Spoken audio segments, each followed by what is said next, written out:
nations that are good at football, or soccer you might call it, and ones that are good at cricket. And in the middle of that Venn diagram, there's only one, sort of, England. But that has all started to change with the dramatic rise of Italian cricket, culminating in July 2025 with the Azzurri booking their place on cricket's biggest stage for the first time. Once an obscure associate side, Italy has undergone a remarkable transformation fueled by a bold recruitment strategy and a dream qualifying campaign. So how did the nation known most for football, pizza and pasta become a World Cup team? Well, let's rewind the tape. Cricket in Italy has deep roots, but was often overlooked. The Italian Cricket Federation dates to 1980, and yet the game stayed minor. Now over 100 clubs exist nationwide, and even more interestingly, Italy boasts a history going back to a British naval match in 1793. In fact, AC Milan, one of the biggest football clubs in Italy, was originally formed as the Milan Football and Cricket Club, and Genoa in the Italian top flight are still to this day called the Genoa Cricket and Football Club. Despite this, only in recent years has the sport gained momentum. Olympic support due to T20 cricket's selection for the Olympics has led to new funding and plans for turf pitches, showing Italy's growing commitment.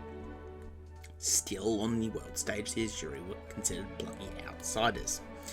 What changed was a clear plan to compete. Cricket's inclusion in multi-sport events like the Olympics has drawn Italian Olympic support, and the federation began to invest in elite performance. The key for Italy was people. Italy would augment its homegrown talent with eligible players from around the world. In practice, this meant scouting every corner of the Italian diaspora. In other words, if you have a drop of Italian blood and cricket skills, Italy were watching. Italy's strategy was simple but audacious. Lean into the ICC eligibility rules, and any cricketer with Italian citizenship, even if raised abroad, could play. Now this differs from regulations in other sports, particularly football, where FIFA enforces tight restrictions about switching nationalities. Whereas in cricket, a player who's played for Australia could jump ship and play for England, and this has happened before. There's been notable cases, JJ Ferris, Nawab Patudi, and Luke Ronchi being past notable examples. Now inspired by this historical precedent and benefited from the mass migration out of Italy during and after World War II, the plan drew on a vast pool of talent. Many Australians have Italian ancestry, for example, the legendary Don Bradman's great-grandfather was from Genoa, and top-level players emerged once they learned the chance to represent Italy. The results would speak volumes. Beginning in 2023, the Italians actively recruited Australian and English professionals who held Italian passports. They bolstered the squad with big names.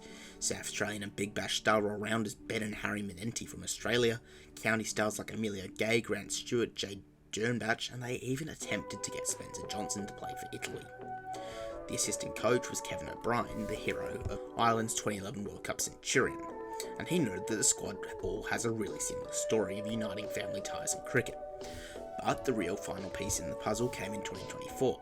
After the tragic death of his brother Dominic in February of that year, Joe Burns, the former Aussie Test opener with 23 Test experience, 4 Test tons and over 1,000 Test runs, decided to represent Italy as a tribute to his late brother, in the hopes of bringing them to a maiden World Cup. The dream seemed far-fetched, outrageous and ludicrous, but Italy's team jumped quickly. Elite coaches have brought in former Canada star John Davison as head coach, ex-Scotland all-rounder Dougie O'Brien and Kevin O'Brien assisting. Now all this groundwork set the stage for the qualifiers. In 2024, Italy stormed through its European sub-regional event, winning all 5 matches and advancing comfortably. That earned them a spot in the Europe Regional Final in July of 2025 against much stronger teams, hosts Netherlands, Scotland, Jersey and Guernsey, with only 2 World Cup berths up for grabs. The turning point came at Voorburg Cricket Club. Italy batted first and unleashed a flurry of runs. Emilio Gay blasted a whirlwind 50 off 21, and Australian recruit Harry Menenti with 38 off 38, Grant Stewart with 44 off 27, took the score to 167 for 6 in 20 overs. Scotland, the 4-time T20 World Cup participants, relied well. Opener George Munsey smashed a 61 ball 72, and it looked like a sluggish swing was coming. But Italy had a plan. Spinner Harry Menenti returned in the final overs and spun the game on its head, quite literally. He trapped Munsey and bowled veteran Michael Leask with the first ball of the last over to finish with 5 for 31. Italy defended those runs by the skin of their teeth, and Scotland fell 12 runs short. In late drama, the Netherlands instead a daunting 173 for 1 against Guernsey. stage was set, Italy needed to avoid a heavy defeat in the final match against the Dutch. Burns even admitted the situation felt very surreal. Italy were one win or a good loss, in fact away from World Cup qualification. As fortune would have it, Italy's last match was after Scotland lost Jersey, so they knew exactly what was needed of them if they were to book a place in India and Sri Lanka. When Italy batted on July 11, they immediately lost both openers and were 46 for 4 inside 9 overs. Captain Burns fell cheaply and then the innings looked in trouble. The foreign-born all-rounders came to rescue. Ben Menenti, 41 of 35, and Grant Stewart, 25 of 16, shifted into attack mode. They hammered 33 runs of the last 3 overs to push Italy to 134 for 7. Now, it wasn't a huge score, but just enough. In chasing 135, the Dutch required 16.2 overs, significantly longer than a normal chase, which meant Italy's superior net run rate would hold. The job was done before the Dutch had even finished batting, confirming their spot in the 2026 T20 World Cup during the 15th over. The result was breathtaking. 4-time World Cup participants Scotland were eliminated and Italy, level on points with Jersey, edged through a net run rate. Italy had created history.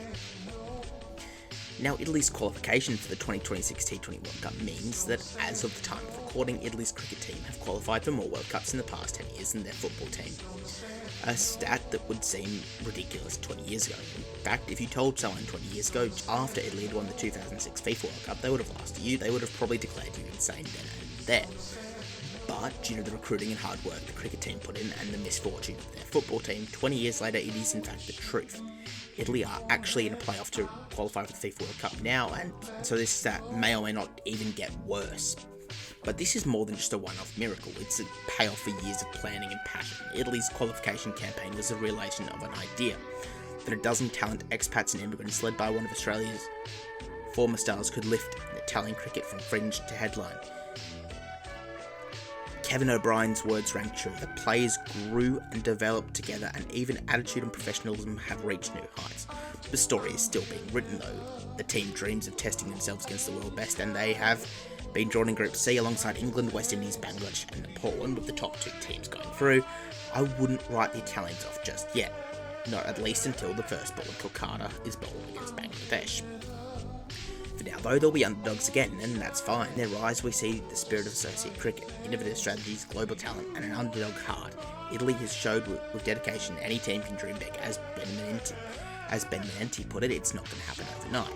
But I really think bigger things are coming. And on that note, the Azuri will head to the Indian and Sri Lanka in high spirits, ready to make some noise in the World Cup. Thanks for watching, and if you did enjoy that video, please do leave a like and subscribe, as it really helps the channel grow, and I'll see you in the next one.